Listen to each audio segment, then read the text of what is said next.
Muli maraming salamat sa lahat ng bumili ng mga damit natin. Dahil last day na bukas ng promo, buy 2 get 1 for free, magkakaroon kami ng live selling sa Facebook ng JD Clothing bukas ng 8 p.m. Nasa comment section ang link ng Facebook. Sana bumisita kayo kasi last day na ng promo at mamimigay kami ng libre sa lucky viewer natin bukas. Kita-kits mga kabayan!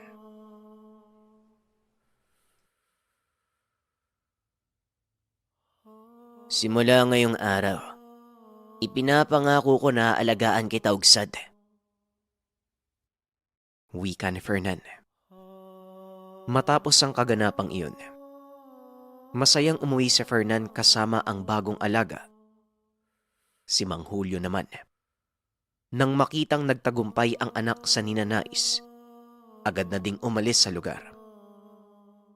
Ni hindi man lang napansin ni Fernan na naroon ang ama ng mga sandaling nakikipagsagupaan ang binata sa Haring Bawa. Pagdating sa kanilang tahanan, pasimpleng pumasok si Fernan sa pinto ng kusina. Laking gulat ng binata dahil biglang nawala ang munting kalabaw. Hindi na ito binigyan ng pansin ni Fernan. Sa isip ng binata, marahil itinago nito ang sarili sa mga tao. Marahang naglakad si Fernan papasok sa kanyang silid upang magbihis. Gawa ng basang-basa ang damit nito. Ngunit laking gulat niya nang biglang magsalita ang ama. Kumain ka na ba, Fernan? Nagtira ko dito ng ulam, bilisan mo na at magpahinga. Bukas, marami pa tayong aatupaging pasyente. Wika ni Mang Julio. Pero sa kaloob-looban nito, natutuwa siya sa nakamta ng anak. Kinabukasan, maagang gumising ang binata at pumunta sa likod ng tahanan upang hanapin ang batang kalabaw na kasama kagabi. Inikot ng binata ang buong likod ng bahay, ngunit wala doon ang alaga. Pagpunta nito sa bakuran, laking gulat ni Fernan nang makitang hinihimas ng ama ang ulo ng batang kalabaw. Hindi mo nasabi sa akin, may dala ka palang guya kagabi, Fernan. Kawawa naman to ho, hindi pa kumakain. Wika ni Mang Julio. Hindi nakapagsalita si Fernan. Sa halip ay lumapit ito sa ama at naupo sa tabi. Opo tay, pasensya na po kayo kung hindi ko nasabi sa inyo kagabi ha. Ano po kasi, nakita ko po siya sa daan, wala pong... Paliwanag ni Fernan. Hindi nito naituloy ang sasabihin dahil si Mang Julio na ang nagduktong. Alam ko kung saan ka nang galing. Alam ko kung saan galing ang batang kalabaw na yan. Kaya hindi mo kailangan magsinungaling sa akin, anak. Pero sige, hayaan nating paniwalaan ng mga tao na napulot mo ito sa gubat. Nanlaki ang mga mata ni Fernan sa sinabi ng ama. Hindi nito akalaing malalaman ni Mang Julio ang kanyang ginawa. Ibig yung sabihin, nakita niyo po yung ginawa ko? Ay nako, pasensya na po tay kung hindi ko sinabi sa inyo ha. Sinuway ko po kayo. Wika ni Fernan. Kailanman, hindi naging pagsuway ang pagsunod sa nilalaman ng iyong puso, anak. Ito ang tadhana mo, kaya wala kang dapat ihingi ng kapatawaran sa akin. Ang totoo niyan, masaya ako at sa wakas nakamtan mo ang pinakauna mong mutya. Ikinararangal kita. At nga pala, alagaan mo ang muting Haring Bawa na ito. Alalahanin mo, sa'yo nakasalalay ang lahat ng magiging lakas ng mutya mong tangan. Tumangulang si Fernan bilang tugon. Ilang sandali pa ang nakalipas. Nagsipagdatingan na ang kanilang pasyente. Napansin ni Fernan, isa-isang nilalapitan ng munting kalabaw ang mga ito. Natutuwa ang mga tao sa ginagawa nitong pagdampi ng kanyang mamasamasang ilong sa kanilang mga palad. Ilang sandali pa ang nakakalipas. Isa sa mga pasyente ang nagtatatalon sa saya. Dali-daling nilapitan ng binata ang pasyente upang malaman kung ano ang nangyari.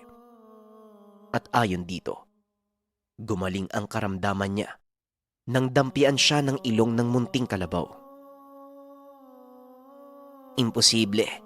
Pangkaraniwang kalabaw lang po ang alaga ko. Wala po siyang kakayahang manggamot. Wika ng binata. Ngunit mariing sinabi ng pasyente na napagaling siya nito. Ilang sandali pa ang nakalipas. Isa-isa na ding sumang-ayon ang ilan sa mga tao. Alam ni Fernan na magiging sanhi ito ng malaking kaguluhan sa oras na kumalat ang balita tungkol sa kanyang alaga. Nako, naloko na. Tay, ano pong gagawin natin ngayon? Tanong ni Fernan. Wala, Fernan. Hindi natin maaaring pigilan ng mga tao na ipamalita ang kanilang naging karanasan. Kaya mas makakabuting paghandaan na lang natin ang pagdagsa nila sa ating tahanan.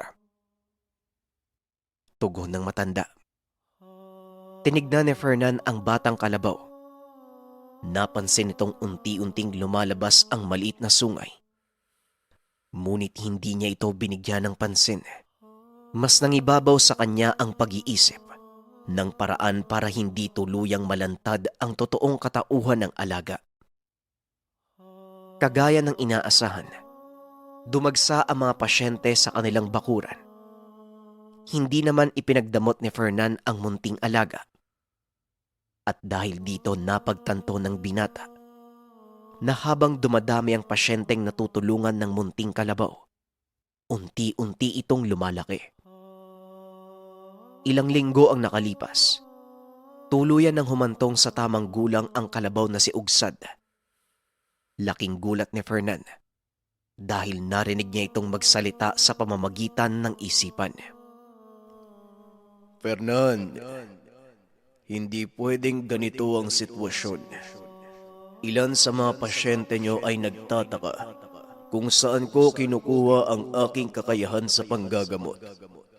Mukhang kailangang ikaw na ang kumatawan sa akin. Wika ni Ugsad. Tama ka, Ugsad. Hindi nga naman normal na isang kalabaw yung manggagamot. Sabihin mo sa akin kung ano yung gagawin ko. Tanong ni Fernan. Sa susunod na kabilugan ng buwan, sasanib na ako sa katauhan mo. Magiging malaki ang pagbabagong iyon para sa iyo. Ngunit para ito sa ikabubuti ng lahat. Sa paglipas ng mga araw, lalong lumalakas ang kakayahan ni Ugsad.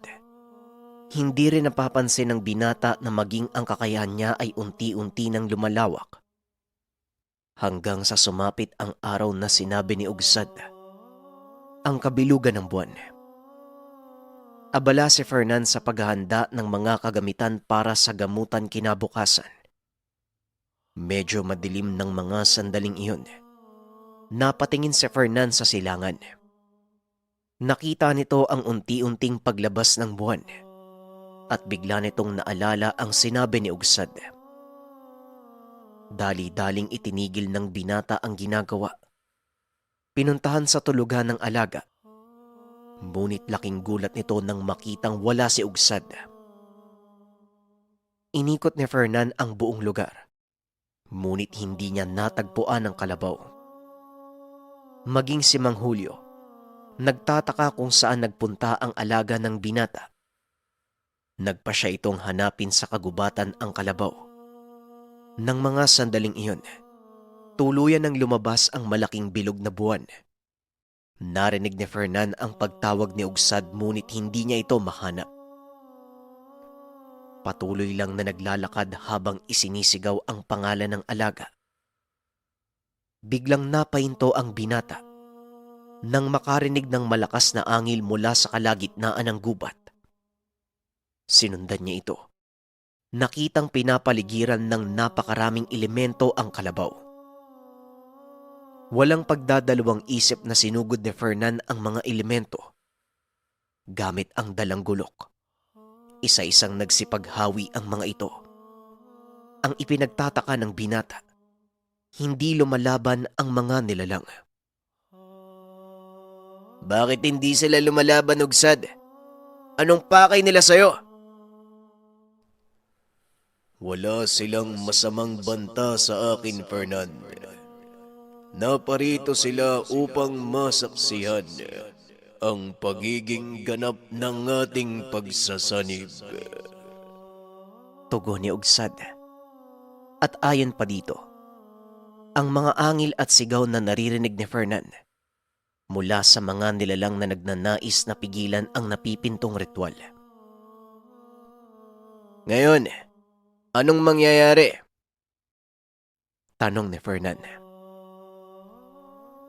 Antayin mong maghating gabi at tumapat sa kalagitnaan ng langit ang bilog na buwan. Kusang magsisimula ang ritual ng pagsasanib na pangungunahan ng mga nilalang na nandito ngayon. Tugon ni Ugsad. Inikot ng binata ang tingin sa paligid. Nakita ang iba't ibang nilalang kagaya ng kapre, tikbalang, maliliit na lambana at duwende. Kung ganun, mababang oras pa ang ating aantayin. At hindi mo isinalaysay sa akin ang lahat habang nag-aantay tayo, Ugsad. Muling tanong ni Fernan. Bakit, Fernan? Ano ang gusto mong malaman? Lahat, Ugsad. Tungkol sa'yo. Pati na din ang angkang pinagmulan mo. At saka, paano ka naging tagapangalaga ng mutya ng Palawan? Tanong ni Fernan.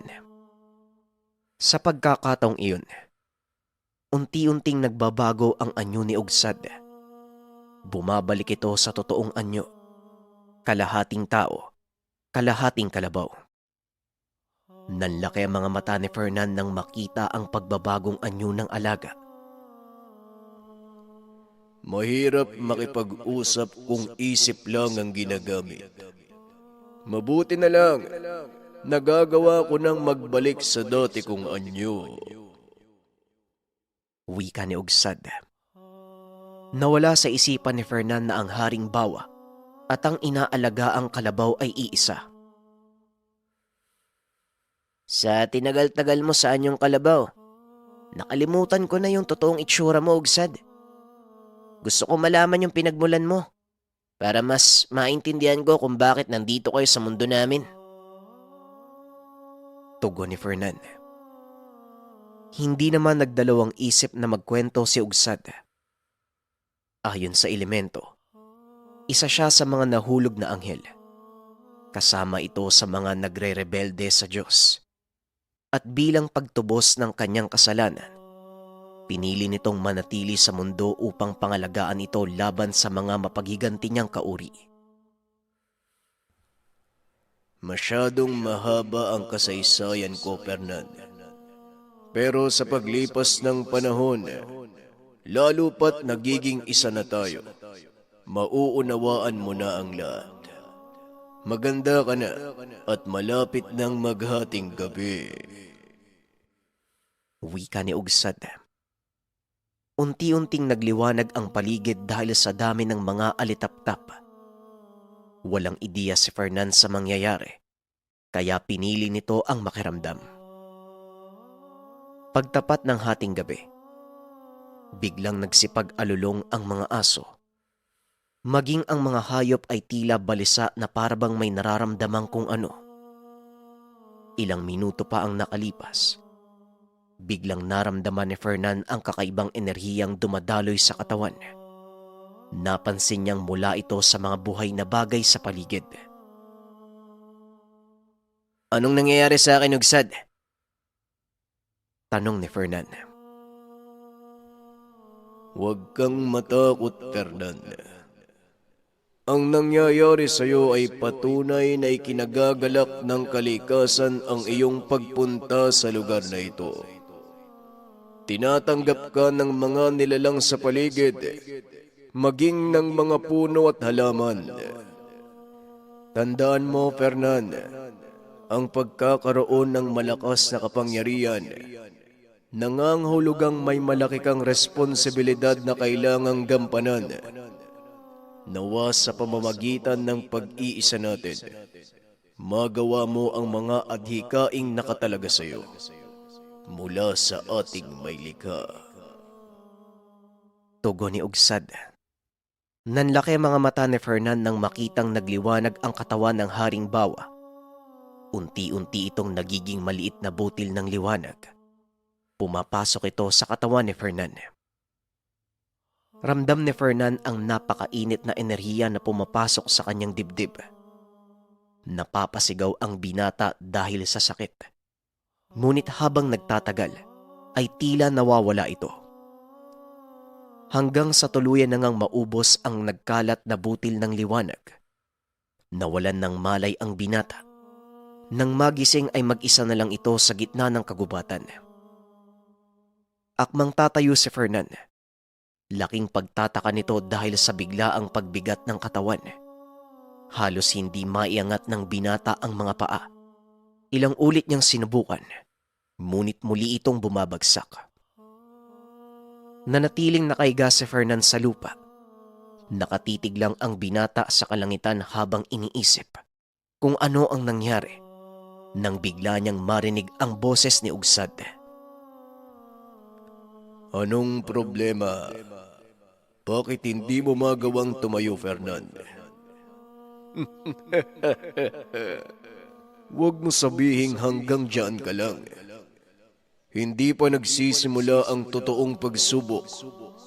Kaya kung gusto mong mapasayo ang kapangyarihan ng mutya, pilitin mong bumangon at maglakad.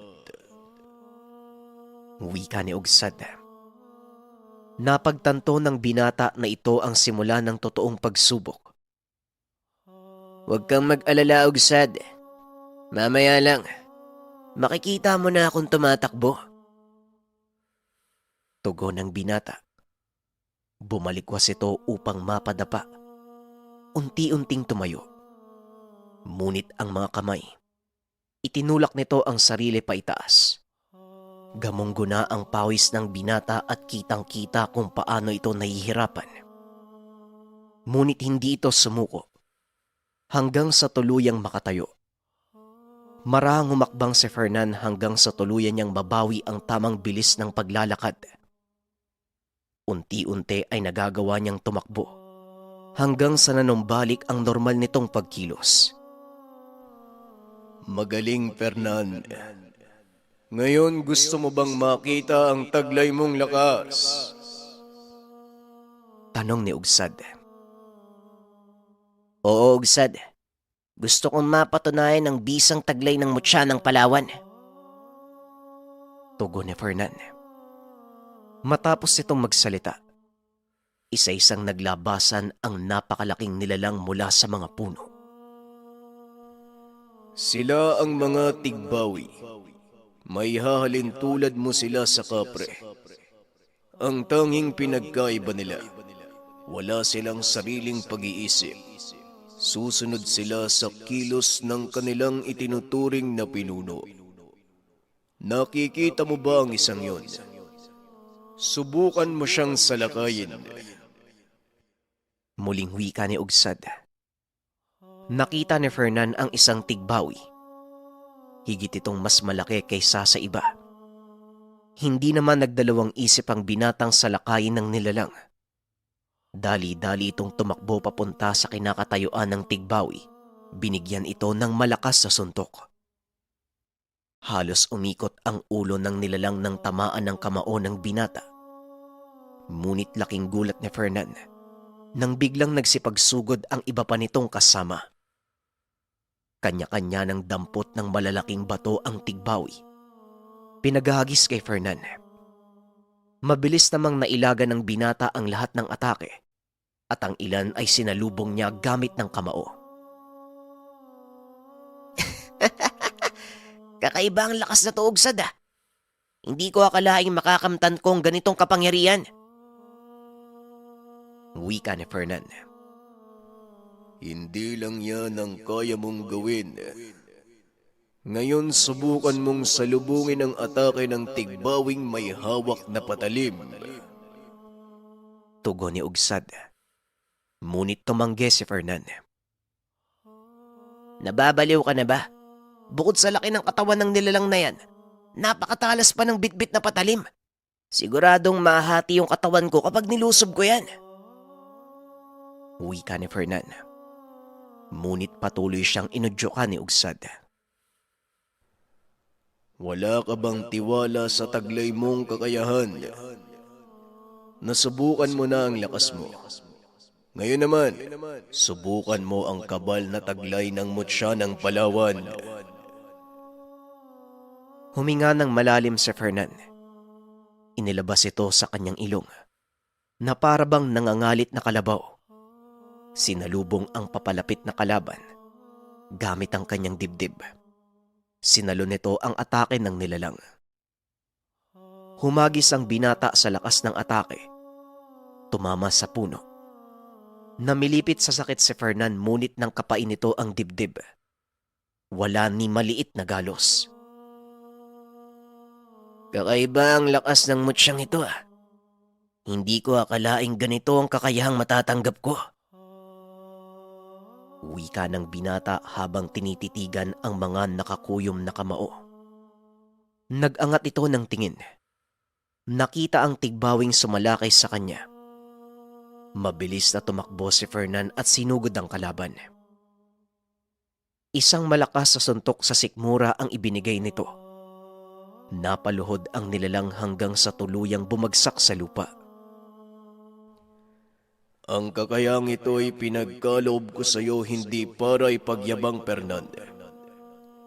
Gamitin mo ito para sa ikabubuti ng karamihan. Sapagkat hindi ito kagaya ng ibang mutya. Sa oras na gamitin mo ang kakayahan sa pangsariling kapakanan, kusang mawawala ang kapangyarihang taglay mo. Wika ni Ugsad. Huwag kang mag-alala, kaibigan. Hinding-hindi ko kakalimutan ang mga sinabi mo. At isa pa, hindi naman yon ang dahilan kung bakit ko kinuha yung mutya, di ba? Gagamitin ko ang kakayahang ito para sa kabutihan at sa pagtulong sa kapwa. Tugon ng binata. Matapos masubukan ang bagong kakayahan, nagmadaling umuwi si Fernan.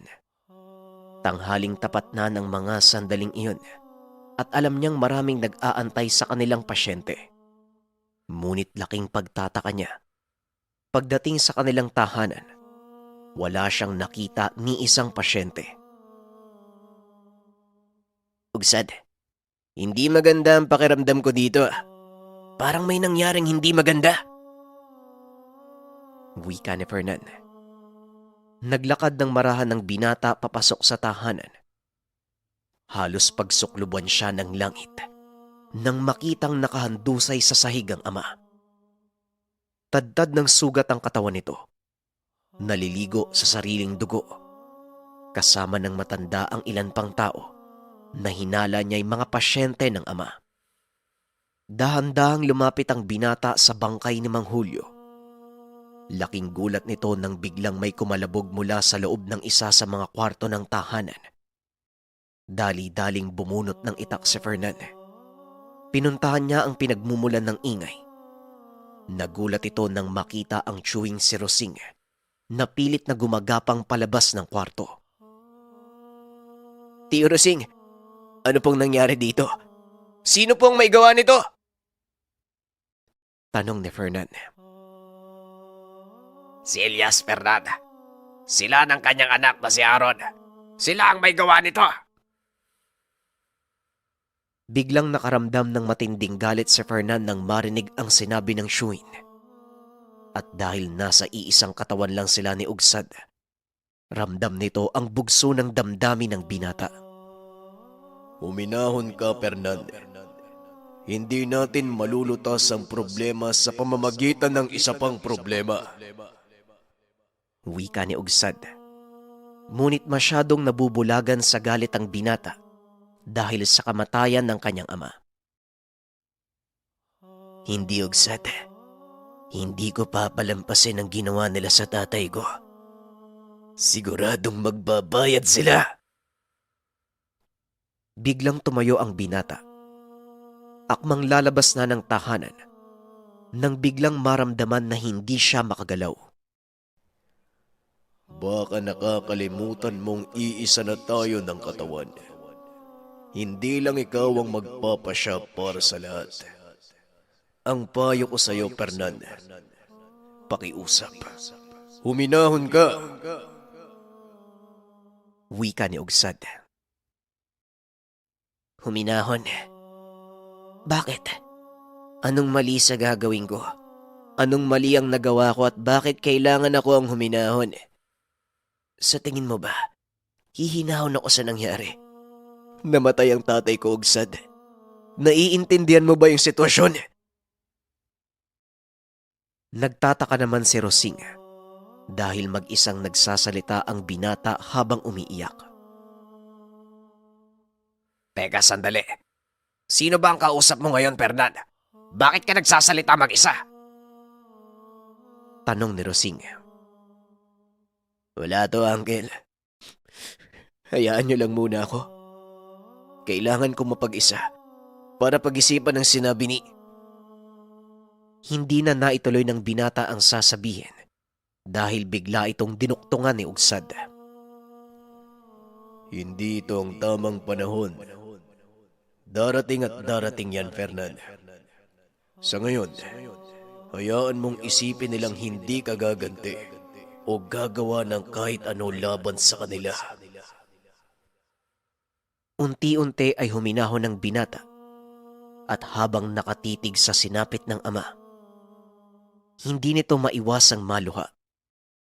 Bumabalik ang lahat ng alaala, simula ng pagkabata, nakasama niya pa ito.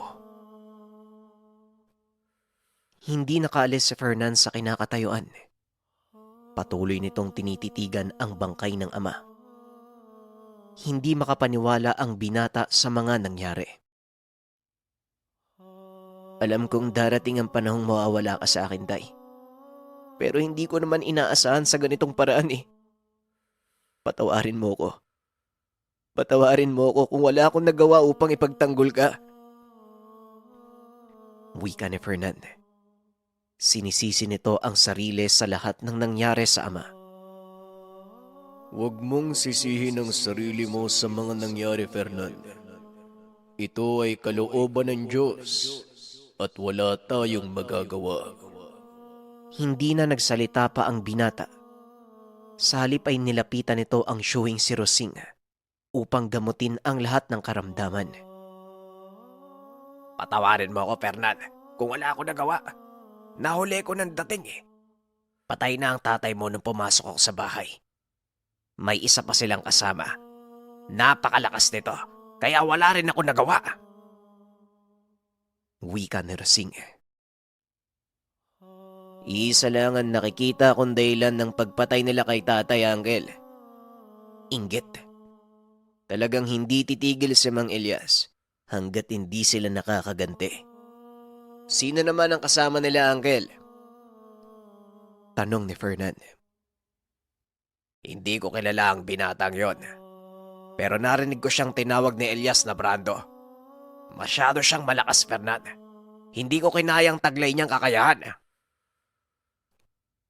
Napabuntong hininga si Fernan at muling nagsalita. Wala po kayong dapat ihingi ng tawad, tiyo. Pero humanda sila sa ganti ko. Matapos mag-usap ng magtsuin, agad nilang inayos ang bangkay ni Mang Julio. Sa kalagitnaan ng pag-aayos ng paglalamayan ng matanda, nagdatingan ang ilan sa kanilang mga kamag-anak. Ganon din ang taong natulungan ng matanda. Ngunit may isang panauhin. Hindi lubos akalain ni Rosing na makikita niyang muli. Habang nag-aayos ng mga upuan sa lamay, isang lalaki ang namataan ni Fernan. Nakatayo sa labas ng kanilang bakuran. Itinigil nito ang ginagawa at nilapitan ang panauhin. Magandang hapon po. Pasensya na. Wala tayong gamutan ngayong araw. Wika ni Fernan. Hindi ako naparito para magpagamot, bata. Dito ba nakatira si Julio? Tanong ng lalaki. Sa tansya ni Fernan, nasa edad 40 ang panauhin. Opo. Ito nga po ang bahay niya kaso wala na. Wala na po siya eh. Hinawi siya ng lalaki. Diretso itong pumasok sa tahanan kung saan nakaburol si Mang Julio. Naroon sa loob si Rosing na labis namang nagulat nang makita kung sino ang pumasok sa tahanan. O Fernan, tapos ka na ba sa... Baltasar! Ikaw ba yan, Baltasar? Tanong ni Rosing. Tama ka, Manong Rosing. Pero teka, sino ang nakaburol? Nasaan si Manong Julio? Balik tanong ni Baltasar. Hindi nito nakita ang laman ng kabaong dahil sinadya ni Fernan na wag itong buksan. Walang iba kung hindi ang nakakatanda nating kapatid na si Mang Julio. Yan ang nasa loob ng kabaong eh. Ikinalulungkot ko. Ito ang madaratnan mo sa iyong pagbalik. Hindi ko nagawang ipagtanggol ang kapatid natin. Wika ni Mang Rosing. Sabihin mo sa akin, Sino ang may gawa nito? Balik tanong ni Baltasar. Hindi nito namalayang nakatayo na sa likod niya si Fernan. Napalingon ito nang biglang magsalita ang binata. Si Elias po. Pati na din ang mga kaanak niya. Sila po ang pumatay kay tatay.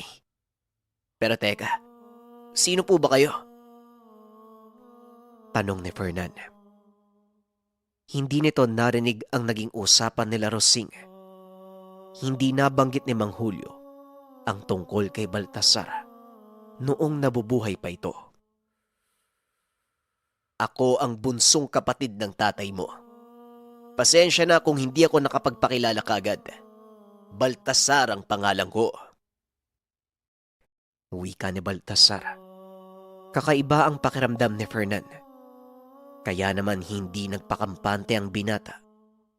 Habang nakikipag-usap kay Rosing, hindi ito hinihiwalayan ng tingin ni Fernan. Napansin naman ito ni Rosing. Kaya kagad niyang nilapitan ang pamangkin upang kausapin. Napapansin ko na parang kakaiba ang tingin mo kay Baltasar, Fernan. Oo, alam kong mahirap magtiwala sa mga sinasabi niya. Pero ako na mismo magpapatunay sa'yo na kapatid namin siya ng tatay mo. Wika ni Rosing. Ngunit iba ang iniisip ng binata. Hindi naman po yun ang bumabagabag sa akin, Uncle. May kakaibang presensya ako nararamdaman sa kanya. Hindi siya pangkaraniwang tao. Tanong ni Fernan. Tama ka. Pero hahayaan kong siya ang magkwento ng lahat ng tungkol doon. Sa ngayon, hayaan mo muna siyang mamahinga. Malayo ang nilakbay niya papunta dito. Tugon ni Rosing. Matapos maghapunan, dinaluhan ni Fernan ang mga nakikiramay na kakilala. Nalungkot ang mga ito sa pagkawala ng isang mabuting tao. Nanatiling gising ang binata hanggang sumapit ang umaga. Nakaupo lang ito sa kabaong ng kanyang ama. At ni minsan, hindi ito umalis. Ilang sandali pa ay lumabas ng kwarto si Baltasar. Nasipat nito ang binata na nakatitig sa malayo. Kumuha ito ng 2 tasa ng kape at nilapitan ang pamangkin. Abat hindi ka talaga natulog, Fernan. O ito, magkape ka muna nang mainitan ng sikmura mo. Wika ni Baltasar. Salamat po, Tio Baltasar. Tugon ng binata. Natawa ang Chewin sa pagsambit nito ng kanyang buong pangalan. Mas gusto kong tawagin mo kong Tio Bal. Masyadong mahaba ang Baltasar. Napangiti naman si Fernan. At kahit papano unti-unting gumagaan ang loob ng binata sa tiyuhin. Kung hindi niyo po sana mamasamain, Tio Bal, saan po ba kayo nagpunta? Saka, hindi po kayo nababanggit ng tatay ko simula nung buhay pa siya. Tanong ni Fernan. Nagbuntong hininga si Baltasar. Nagdalawang isip na sagutin ang tanong ng binata. Ngunit nang ibaling nito ang tingin sa labas ng tahanan, nakita nitong tumango sa kanya si Rosing na tila nag-uudyok na sabihin ang lahat sa pamangkin. Ay nako, sige na nga. Sasabihin ko na. Kaya hindi ako binabanggit ng tatay mo sa'yo. Dahil maling daan ang tinahak ko.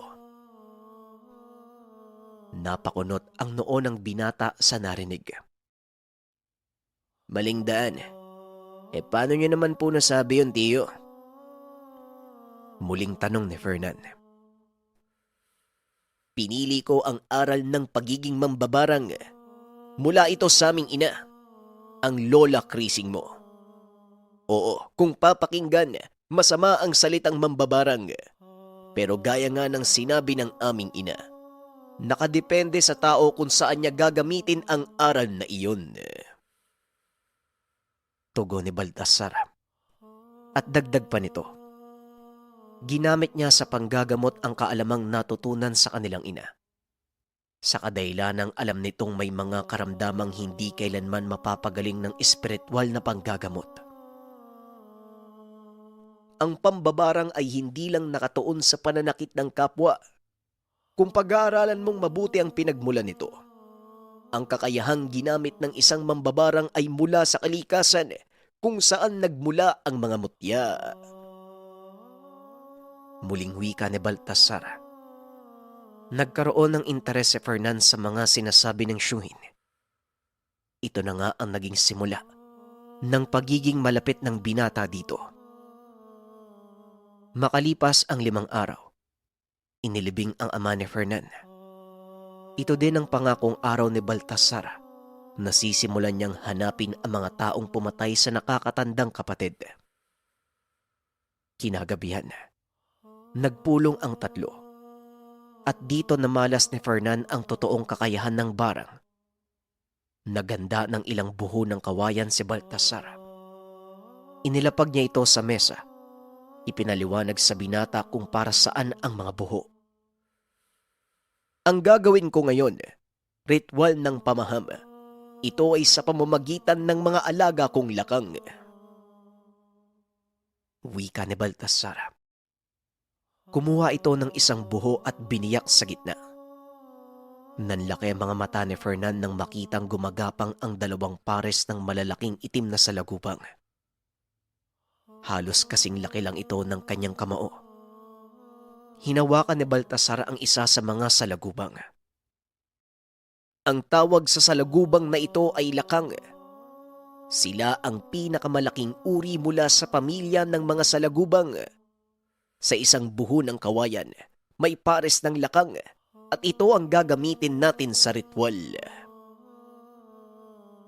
Matapos magsalita, dumukot ito ng puting sinulid mula sa kanyang bulsa. Itinali ito sa paa ng lakang, binulungan ng kung anong orasyon.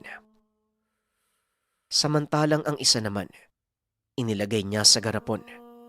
Matapos ay tinakpan niya ito.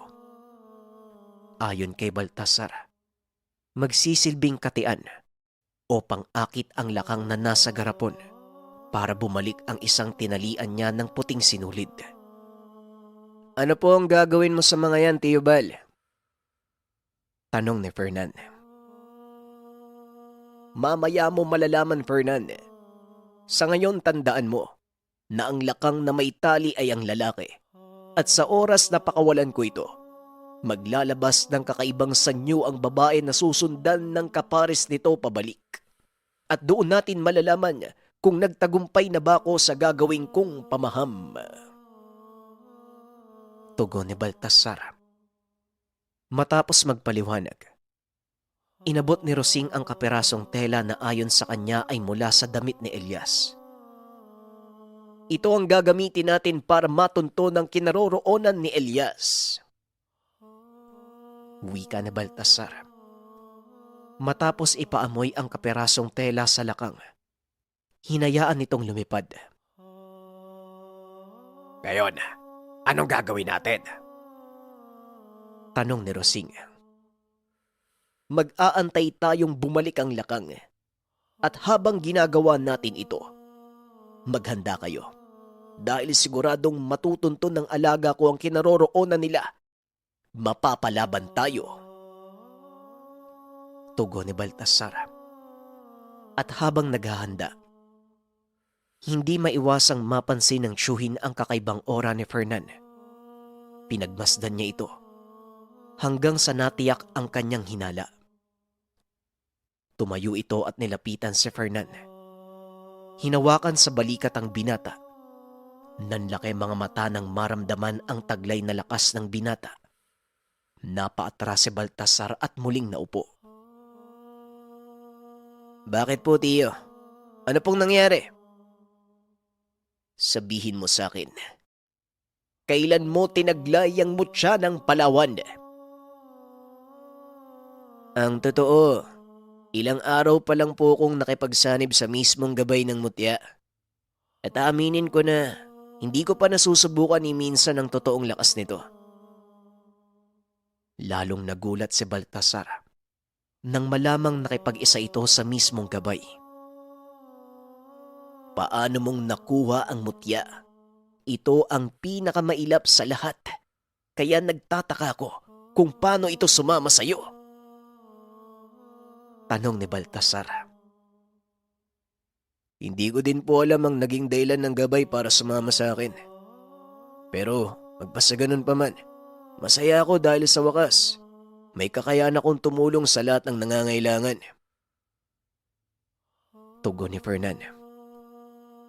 Sa sarap ng usapan, hindi nila namalayan ang oras. Papasikat na ang araw at siya ding pagbalik ng alagang lakang ni Baltasar. Napangiti ito nang inusisa ang katawan ng alaga.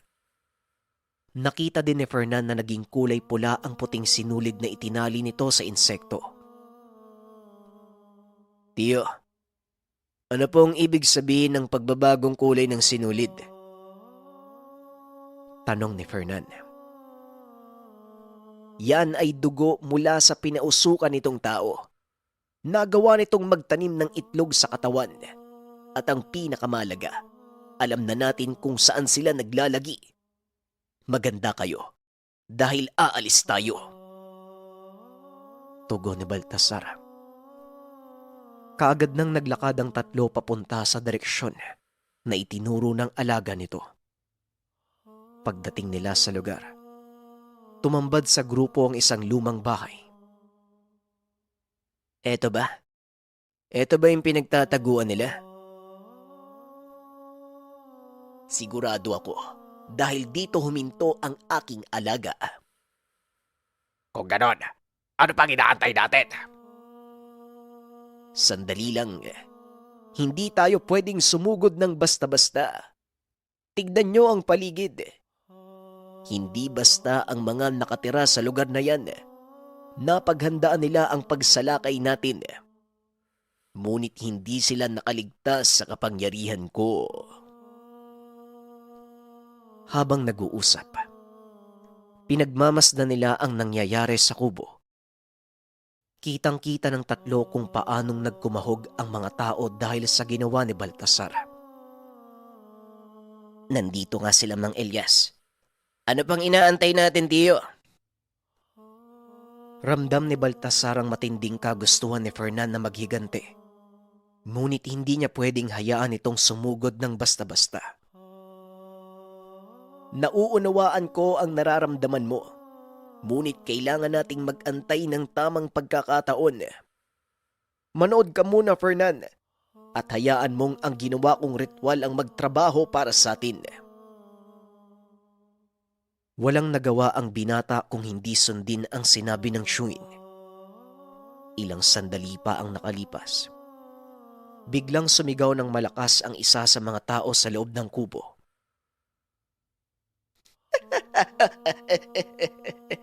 Ito ang hindi nila napaghandaan. Ngayon matitikman nila ang bangis ng isang mambabarang. Ilang sandali pa ang lumipas. Lumabas ang isa sa mga taong nasa kubo. Nanlaki mga mata ni Fernan nang makita kung sino ang lalaking iyon. Si Aaron. Anong nangyari sa mukha niya, Tio Bal? Bakit punong-puno ng sugat? Tanong ni Fernan. Unti-unting kinakain ng mga uod na inilagay ko ang kanyang laman. Hindi magtatagal, mapipisa ang mga ito at madadamay ang lahat ng nasa paligid niya. Tugon ni Baltasar. Nanlaki ang mga mata ng tatlo nang biglang tagain ng isa pang lalaki si Aaron. Si Brando, walang puso talaga ang Canelias. Pinatay niya ang sariling kapatid. Wika ni Rosing. Sa pagkakataong iyon, hindi na napigilan ni Fernan ang sarili. Maging ang mga syuhin ay hindi na rin siya nagawang hadlangan sa gustong gawin. Dali-daling sumugod ang binata papunta kay Brando at walang pagdadalawang isip na sinuntok. Nalabis naman itong kinagulat. Walang yaka. Sino ka naman? Alam ko na. Ikaw ang may gawa nito. Pwes magbabayad ka! Wika ni Brando at hindi umimik si Fernan. Sa halip ay nanatili ito sa kinakatayuan. Inantay ang susunod na gagawin ng kalaban. Naglakad ito papunta sa kinaroroonan ng binata. Bitbit ang kanyang sandata.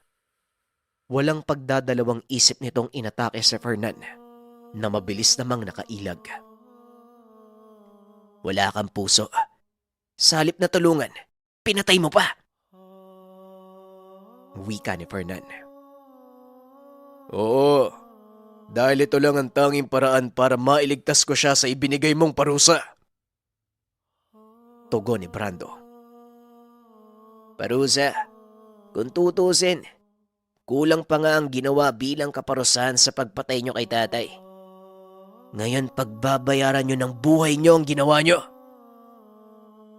Wika ni Fernan. Laking gulat ni Brando nang biglang maglaho ang binata. Nagpalinga-linga ito sa paligid. Ngunit ni anino ni Fernan. Hindi niya nakikita. Nagulat na lang ito nang bigla siyang tamaan ng malakas sa suntok sa pisngi. Dahilan para mapasubsob sa lupa si Brando. Ngayon titignan ko kung gaano kakalakas. Patunayan mo sa akin ang sinasabi ng mga tao tungkol sa'yo, Brando. O baka naman si tatay lang ang kaya mong saktan dahil mas mahina siya kung ikukumpara sa'yo. Ngayon ilabas mo ang lakas mo. Wika ni Fernan. Sa kalagitnaan ng matinding galit, biglang nagsalita si Ugsad. Huwag kang magpapadala sa matinding galit, Fernanda. Ito ang magdadala sa iyo sa kapamakan. Wika ni Ugsad. Alam ko, Ugsad. Ngunit kailangan mabigyan ng hustisya ang kamatayan ni tatay. Huwag kang mag-alala. Dahil ang gagawin ko, hindi pansariling kapakanan. Tugon ng binata. Muli itong naglaho. Sunod-sunod na atake ang tinanggap ni Brando. Hindi man lang ito nagkaroon ng pagkakataong gumanti. Hindi makapaniwala si Baltasar sa ipinamalas na kakayahan ni Fernan. Hindi nito lubos akalain na may tinatagong lakas ang pamangkin. Yan ang anak ni Manong Julio. Nagsisimula pa lang ang lahat, Bal. Hindi pa natin nakikita ang buong kakayahan ni Fernand at ang kanyang mutya ng Palawan.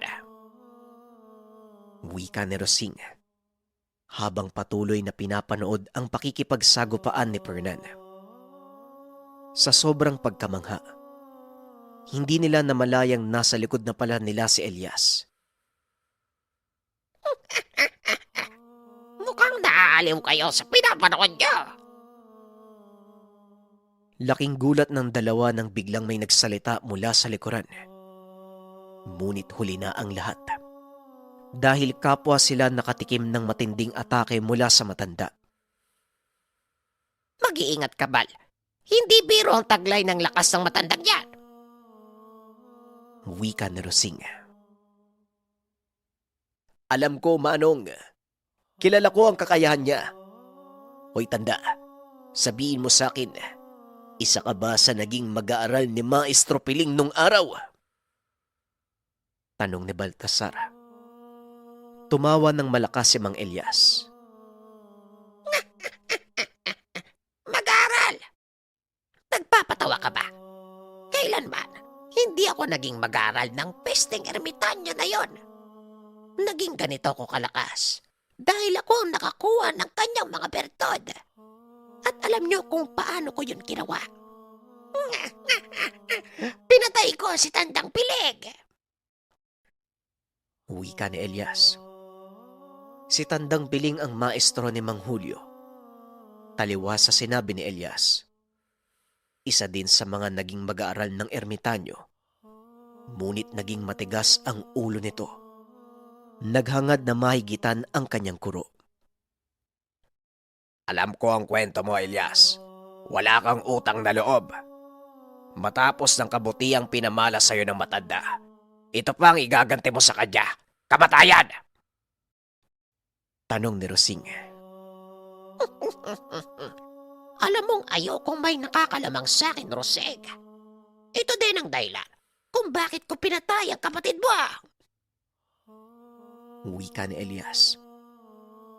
Laking gulat nito dahil habang tumatawa ng malakas, isang suntok ang tumama sa kanyang muka. Nang makatayo ito at mag-angat ng tingin, nakita nito si Fernan na nakatayo sa kanyang harapan at sa likod ng binata, ang walang malay na si Brando.